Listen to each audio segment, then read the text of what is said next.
Hello, my dear students of class 12. Welcome you all once again to my class. গতকাল তোমাদের third সেমিস্টারের পরীক্ষা শেষ হয়েছে, সো সময় নষ্ট না করে আজ থেকেই কিন্তু ফোর্থ সেমিস্টারের প্রিপারেশন শুরু হওয়া উচিত। এবং ইংরেজিতে তোমাদের যে সিলেবাস রয়েছে ফোর্থ সেমিস্টারের জন্য, তার প্রথম যে পিসটা তোমরা পাচ্ছ, prose piece down the rabbit hole, Lewis ক্যারলের লেখা অ্যালিসেস অ্যাডভেঞ্চার্স ইন ওয়ান্ডারল্যান্ডের ফার্স্ট চ্যাপ্টার। এবং এই পিসটা তোমাদের পড়তে গেলে লুই ক্যারল সম্পর্কে একটু জেনে নেওয়া দরকার আছে। এবং যে এটা রয়েছে তোমাদের টোটাল উপন্যাসটা রয়েছে, তার যে 12টা চ্যাপ্টারের মধ্যে ফার্স্ট চ্যাপ্টার এটা রয়েছে। অবশ্যই এর আগে একটা কবিতা রয়েছে প্রিফেস হিসাবে, সেটা তোমাদের পাঠ্য নেই। তোমাদের যেটুকু রয়েছে সেটুকু আমরা অবশ্যই কভার করব। তবে তার আগে সরাসরি আমরা চলে যাব অ্যাবাউট দ্য অথর সেকশন, যেখানে লুই ক্যারল সম্পর্কে কিছু ইন্টারেস্টিং তথ্য দেওয়া রয়েছে। আমরা একটু দেখে নিই চলো তাড়াতাড়ি। এবং আমার মনে হয় যে পুরো পিসটাকে কভার করতে গোটা দিনে ক্লাস লাগবে, অন্তত পক্ষে শুরুতে তাই মনে হচ্ছে।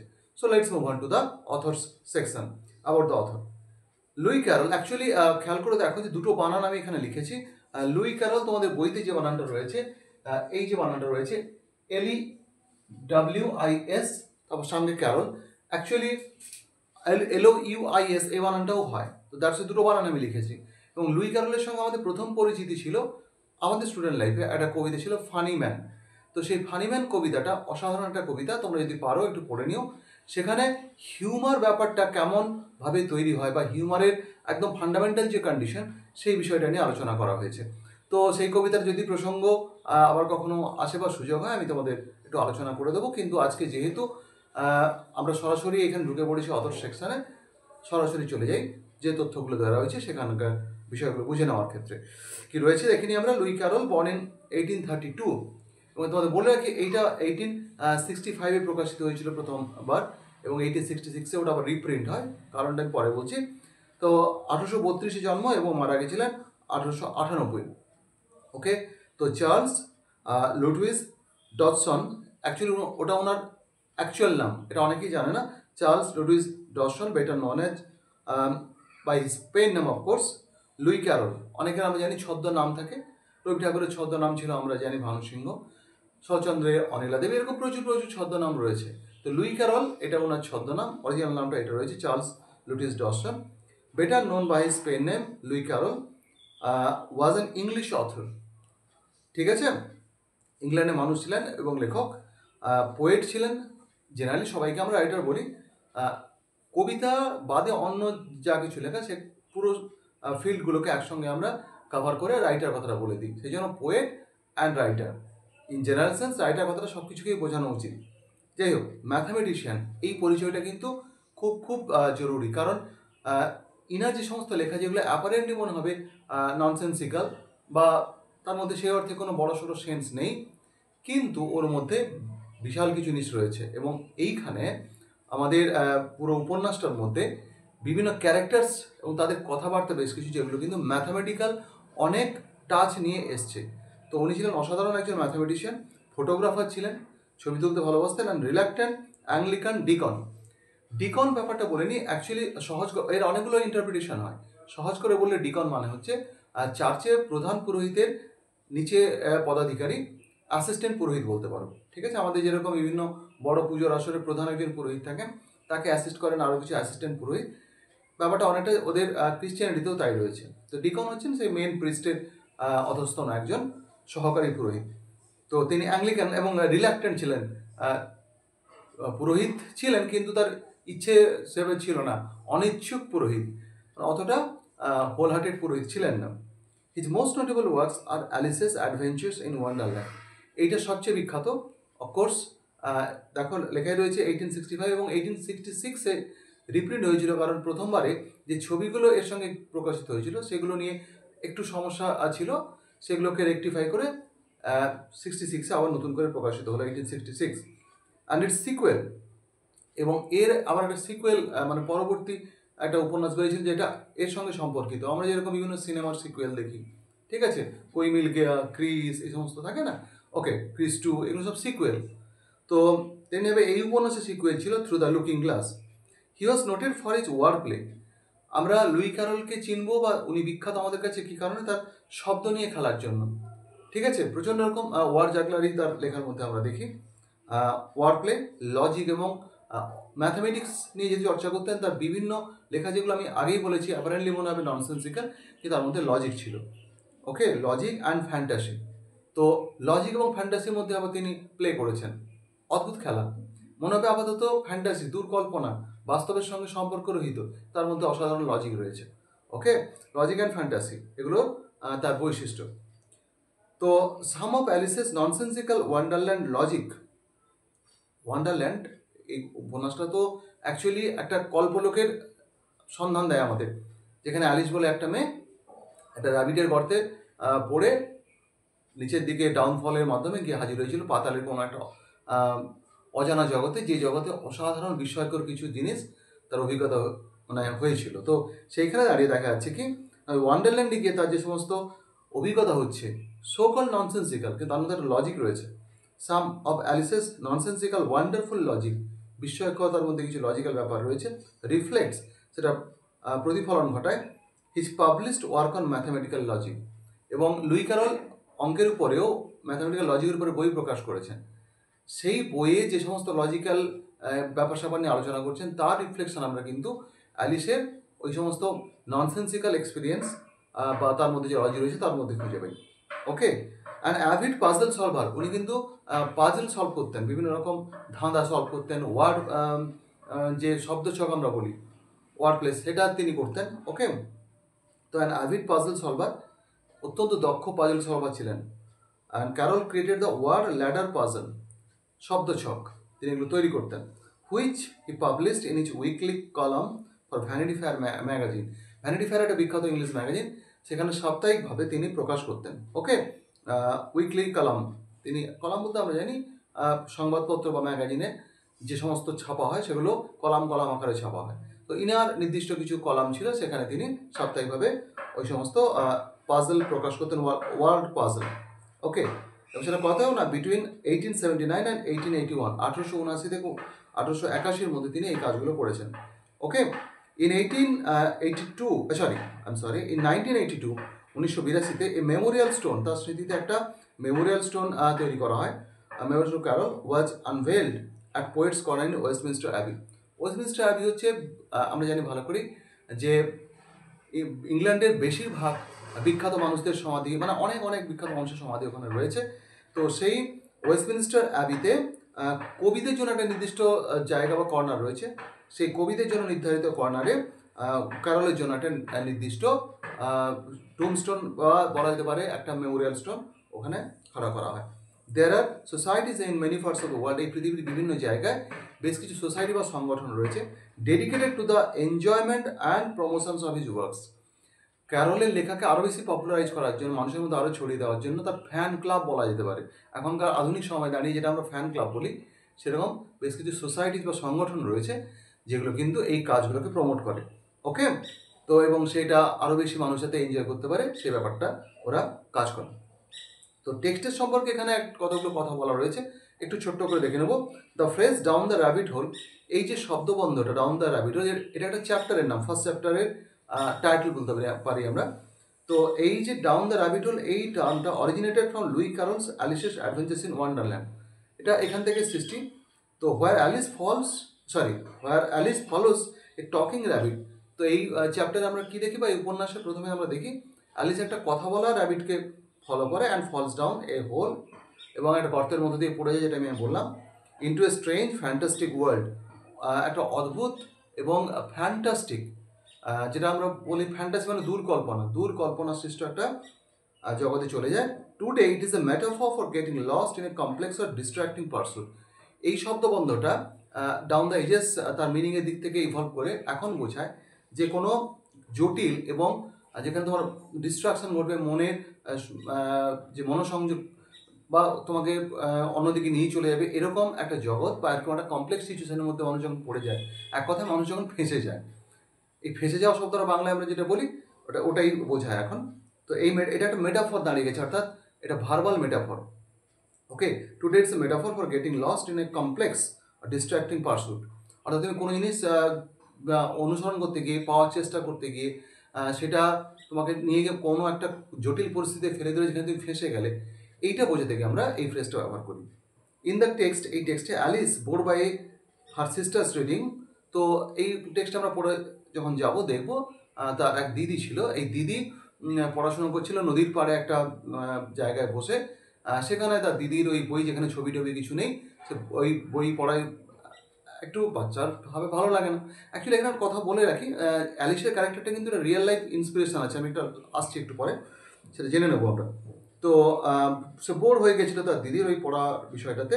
সে তখন হঠাৎ দেখতে পায় she is a white rabbit with a pocket watch. একটা কোট পরেছে বা একটা ফতো টাইপের পোশাক পরেছে র্যাবিট, তার আবার একটা ফপ পকেট রয়েছে, মানে সেখানে ঘড়ি রাখার একটা পকেট রয়েছে। সেখান থেকে ঘড়ি বের করে, তার যে ওয়েস্ট কোট, ঠিক আছে, সে ওয়েস্ট কোট থেকে ঘড়ি বের করে দেখছে, ঠিক আছে। হু ডিক্লেয়ার্স ইজ লেট, এবং র্যাবিটটা বলতে থাকে হায় হায় আমার লেট হয়ে গেল, কী যে হবে। তো curious Alice follows the rabbit, এবং এই র্যাবিটটাকে, অ্যালিসের মধ্যে কিউরিয়াসিটি রয়েছে ছোটো বাচ্চাদের মধ্যে যা থাকে, তো সেটাকে ফলো করতে গিয়ে দেখা যায় একটা র্যাবিট হলে ঢুকে যাবে র্যাবিটটা, which leads to a long fall, এবং র্যাবিটের পিছু পিছু সেও ওই গর্তে চলে যাবে, এবং তারপরে একটা টানা পতন পড়তে পড়তে পড়তে পড়তে গিয়ে সে পৌঁছবে into a strange fantastical world where the rules of reality don't apply. সেই জগৎটা অদ্ভুত এই কারণে সেখানে এই পৃথিবী, অর্থাৎ আমাদের পৃথিবীর যে নিয়মকানুন, সেই নিয়মকানুনগুলো ওখানে অ্যাপ্লাইড হয় না। ইন দ্য 21st সেঞ্চুরি, আমরা এখন 21 শতকে বাস করছি, এই শতাব্দীতে, specially with the advent of technology. আজকে আমরা টেকনোলজিক্যাল অ্যাডভান্সমেন্টের যুগে রয়েছি, মানে যেটা সারপ্রাইজিংলি অ্যাডভান্স টেকনোলজি আমাদের পরপর এসে আছে, এআইতে আমরা পৌঁছে গেছি এখনকার দিনে। The term has come to mean, এই যে ডাউন দ্য র্যাবিট হোল, এই শব্দটা এখন বোঝায় কি, কাম টু মিন এ পার্সন, এমন একজন ব্যক্তিকে বোঝায় ended up সামহার mentally rather than physically, যে মানুষটা ফেঁসে গেছে মানসিকভাবে, শরীরের দিক থেকে বা শারীরিকভাবে ফেঁসে যাওয়ার থেকেও মানসিকভাবে মানুষ যখন আটকে গেছে। প্রযুক্তি আমাদের অ্যাকচুয়ালি জীবন অনেক আরামদায়ক করেছে, ফিজিক্যাল লাইফটা হয়তো কিছুটা সুবিধা করে দিয়েছে, অনেকটাই সুবিধা করেছে, কিন্তু মেন্টাল জগৎটাকে আমাদের অনেক বেশি ক্রিপল করে দিয়েছে এবং দিচ্ছে। তো সেরকম একটা পরিস্থিতিকে বোঝাতে গিয়ে আমরা র্যাবিট হোল কথাটা ব্যবহার করি। তো যে কথাটা বলছিলাম, অ্যালিসের এই ক্যারেক্টারটা তার রিয়েল লাইফ একটা ইন্সপিরেশন রয়েছে। অ্যাকচুয়ালি লুই ক্যারল, তিনি অক্সফোর্ড ইউনিভার্সিটির আন্ডারে ট্রিনিটি যে কলেজটা রয়েছে সেখানে তিনি স্কলার ছিলেন, এবং সেখানে তাদের যিনি ডিন ছিলেন, ঠিক আছে, তার মেয়ে ছিল অ্যালিস লিডেল। ডিনের নাম মোস্ট ছিল জন লিডেল। তো জন লিডেলের এক মেয়ে অ্যালিস লিডেল, এবং তার আরও কয়েকজন ভাই বোন ছিল, তাদেরকে তিনি মাঝে মধ্যে গল্প শোনাতেন, রূপকথার গল্প এবং মজার মজার কাহিনী শোনাতেন, এবং সেই অ্যালিস লিডেলের উপর ভিত্তি করে এই ক্যারেক্টারটাকে তৈরি করেছিলেন তিনি। এবং এখানে একটা নদীর কথা আমরা পাবো। এই নদীটা অ্যাকচুয়ালি আইসিস নদী বলে অনেকে বলেছেন, ISIS, আইসিস নদী। এবং সেখানে একটা বোট জার্নির সময় এনার এই মাথায় আসবে, ছোট্ট অ্যালিসকে ওইখানে প্লেফুল মুডে দেখার পরে এই কাহিনীটা তার মাথায় আসবে, বা এই ধরনের কাহিনী লেখার কথা তার মাথায় আসবে। তো মোটামুটি এই হচ্ছে এটা সম্পর্কে যেটুকু তোমাদের বইতে তথ্য রয়েছে, এবং আমার মনে হয় ঠিকঠাকই রয়েছে। তো একটুখানি আমরা আজকে টেক্সটটা শুরু করব, কারণ অনেকটা বড় টেক্সট আমাদের টানতে হবে, তাই দেখা যাক কি রয়েছে। Alice was beginning to get very tired of sitting by her sister on the bank. নদীর পাড়ে বসে বসে তার বোন পড়ে যাচ্ছে, দিদি পড়ছে। তো দিদির কোনো নির্দিষ্ট নাম নেই। দিদির পড়া দেখতে দেখতে সে খুব বোর ফিল করছিল, টায়ার্ড ফিল করছিল, মানে মানসিকভাবে একঘেয়ে লাগছিল। And of having nothing to do, এবং তার আর কিছু করার নেই, দিদি পড়ছে, দিদি কাজ করছে, এদের বসে বসে বোর ফিল করছে। তো once or twice he had peeped into the book, এক দুবার দিদি বইতে একটু উঁকি দেওয়ার চেষ্টা করছিল। Our sister and of course the sister was reading the book. She had peeped into the book, her sister was reading, যে বইটা তার দিদি পড়ছিল তাতে উঁকি দেওয়ার চেষ্টা করছিল। But it had no pictures or conversation in it, কিন্তু এই বইটাতে সে হয়তো কোনো ছবি নেই বা কথোপকথন, যেটা বাচ্চাদের ইন্টারেস্ট প্রভোগ করে। খেয়াল করে তোমরা দেখবে, তোমরা বা আমরা যখন ছোটো ছিলাম আমাদের বইতে প্রচুর ছবি ছিল। মানুষ যত বড় হয় তার বই থেকে ছবি আস্তে আস্তে করে কমে যেতে থাকে, এটাই স্বাভাবিক। তো অ্যালিস ছোটো, তার দিদি বড়, তার দিদির বইতে সেই অর্থে কোনো ছবি টবি নেই, ফলে তার ওই বইটা খুব একটা পছন্দ হচ্ছিল না, বা তাতে কোনো এনগেজিং কনভারসেশন, মজার মজার ডায়ালগ এরকম কিছু নেই। And what is the use of A book, thought Alice. এবং অ্যালিস বসে ভাবছিল এইরকম বই থাকার কি দরকার, ফালতু বই, উইদাউট পিকচার্স অর কনভারসেশন, যে বইতে ছবি নেই, এনগেজিং কোনো কথাবার্তা নেই, সেই বই থাকার মানেটাকে। So she was considering in her own mind, so সে মনে মনে তাই ভাবছিল। as well as she could, for the hot day made her feel very sleepy and stupid. তো দিনটা একটা গ্রীষ্মের সময় একটু উত্তাপ রয়েছে এবং জেনারেলি গরমের দিনে আমরাও স্লিপি ফিল করি। তো অ্যালিস চুপচাপ বসতে বসতে তার ঘুম পাচ্ছিল। ওকে, এবং নিজের একটু মাথায় সেই অর্থে বোকা বোকা কিছু ভাবনা আসছিল। স্টুপি মানে সে কিন্তু তাৎক্ষণিকভাবে স্টুপিড হয়ে যায়নি, মাথায় কিছু উদ্ভুটে উদ্ভুটে ভাবনা আসছিল। তো এই সব কিছুর দ্বারা তো সে ভাবছিল কি, whether the pleasure of making a daisy chain would be worth the trouble of getting up and picking the daisies. তখন সে ভাবছিল, ধুর এ বসে বসে না থেকে বরং উঠে পড়াটা কি ঠিক হবে? উঠে পড়ে ডেইজি ফুল তুলে মালা গাঁথলে ডেইজির মালা, সেটা কি ভালো হবে? I think it would be worth the effort. when suddenly a white rabbit with pink eyes ran close by her. হঠাৎ করে দেখা গেল সেই সময় একটা রাবিট, সাদা রাবিট, তার গোলাপি চোখ, স্বাভাবিক রাবিটের গোলাপি চোখ হয়, তার পাশ দিয়ে দৌড়ে গেল। there was nothing so very remarkable in that. এটা অস্বাভাবিক কিছু নেই, নদীর পাড়ে রাবিট থাকতেই পারে, ঠিক আছে? তো রিমার্কেবল বা লক্ষণীয় কিছু ছিল না। Not did Alice think it so very much out of the way to hear the rabbit say to itself. Okay, তো এবং and not did Alice think it, এবং অ্যালিস এটা ভাবেনি, so very much out of the way, অসাধারণ কিছু ভাবেনি, to hear the rabbit say to itself. Okay, তার মনে হলো র্যাবিট হঠাৎ করে বললো, oh dear I shall be late. আহা, ও হে, আমার দেরি হয়ে গেল। অ্যাকচুয়ালি ও তো স্লিপি ফিল করছে, বলে র্যাবিট কথা বলতে পারে, র্যাবিটের দেরি হয়ে যাচ্ছে, এই কথাগুলো প্রথমে তার মধ্যে সিরিয়াস কোনো কিউরিয়াসিটি বা সিরিয়াস কোনো ডিস্ট্রাকশন তৈরি করেনি। ঝিমাচ্ছিল, বসে বসে বা ঘুম ঘুম পাচ্ছিল, অলস লাগছিল, বিরক্ত বা বোর লাগছিল। তার মধ্যে অ্যালিসের কানে যখন র্যাবিটের এই কথাগুলো পৌঁছালো, তার মধ্যে প্রাথমিকভাবে কোনো সেই অর্থে সিরিয়াস বিচলন কিছু ঘটেনি। when she thought it over afterwards, এবং যখন পরের দিকে সে এটা ভাবলো, ইট অকার টু হার, এটা তার মাথায় এলো, that she ought to have wonder at this. তখন তার মনে হলো, প্রথমে তার কানে যখন শব্দটা এসেছিল তখন সে ভাবেনি, পরে তার মনে হলো যে এটা নিয়ে ভাবা উচিত ছিল। অবাক হওয়ার মতো বিষয়, কারণ র্যাবিট বলছে দেরি হয়ে গেল, হে দেরি হয়ে গেল, এটা তো অস্বাভাবিক একটা বিষয়। But at that time it all seemed quite natural.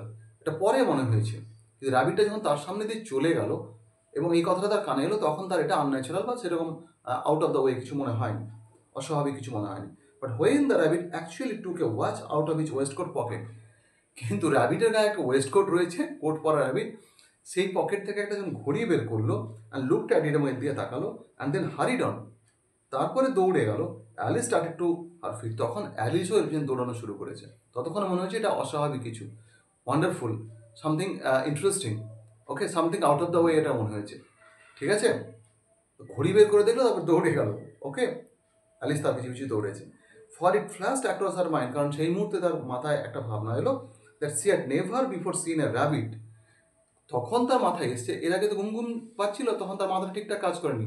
যখন র্যাবিটটাকে ঘড়ি বের করে সময় দেখতে দেখেছে এবং তার আগে শুনেছে আমার দেরি হয়ে গেল, তখন তার মাথায় এসছে, আরে এটা তো কখনো ঘটেনি বা কখনো সে দেখেনি, rabbit with either a waistcoat pocket, যে একটা র্যাবিট ওয়েস্ট কোট পরেছে, তার আবার পকেট রয়েছে, অথবা or a watch to take out of it, অথবা এই পকেট থেকে একটা ঘড়ি বের করছে।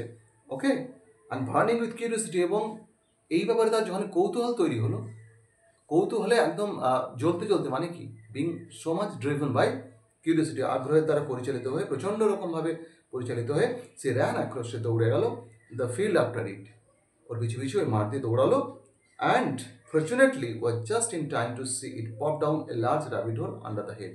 আর ঝোপঝাড়ের মতো ছিল, ঝোপঝাড়ের নিচের দিকটাতে বা পেছনের দিকটাতে, অ্যাকচুয়ালি এটা একটা ঢাল মতো অংশ, ঝোপ হয়েছে, ঝোপের পেছনে একটা গর্তের মধ্যে টুক করে র্যাবিটটা ঢুকে গেল। এইটা টাইমলি সে দেখতে পেয়ে গেছে, মানে যদি একটু দেরি করতো তাহলে হয়তো র্যাবিটটা ঢুকে যেত, সে দেখতে পেত না, তাই এটা সে দেখতে পেয়ে গেছে। In another moment down went Alice after it, এবং ঠিক যে মুহূর্তে ঢুকে গেল র্যাবিটটা, পরের মুহূর্তে অ্যালিসও তার পিছু পিছু দৌড়েছে। Never once considering how in the world she was to get out again. সে এক মুহূর্তে যেন কিন্তু আর ভাবেনি যে পৃথিবীতে আবার তার যে পৃথিবী সেখানে ফিরে আসবে কি আদৌ ফিরে আসবে কিনা। তো আমরা আজকে এই পর্যন্ত এসে থামবো, বাকি অংশটা চেষ্টা করব দুটো ক্লাসে শেষ করার, জানি না শেষ হবে কিনা। যাই হোক না কেন, যতটা পড়ালাম আশা করি তোমাদের প্রাথমিক ধ্যান ধারণা বেশ কিছুটা ক্লিয়ার হয়েছে লুই ক্যারল সম্পর্কে, এবং টেক্সটের যে কি বলবো, ইন্ট্রোডাকশন বা ব্যাকগ্রাউন্ড হিসাবে যেটুকু তথ্য তোমাদের দেওয়া রয়েছে, তোমাদের এই পৃষ্ঠা বুঝতে আশা করি হেল্প করবে। এবং আজকে আর কথা বাড়াবো না, দেখা হবে, কথা হবে পরবর্তী ক্লাসগুলোতে। So stay tuned, stay well, meet in the next classes.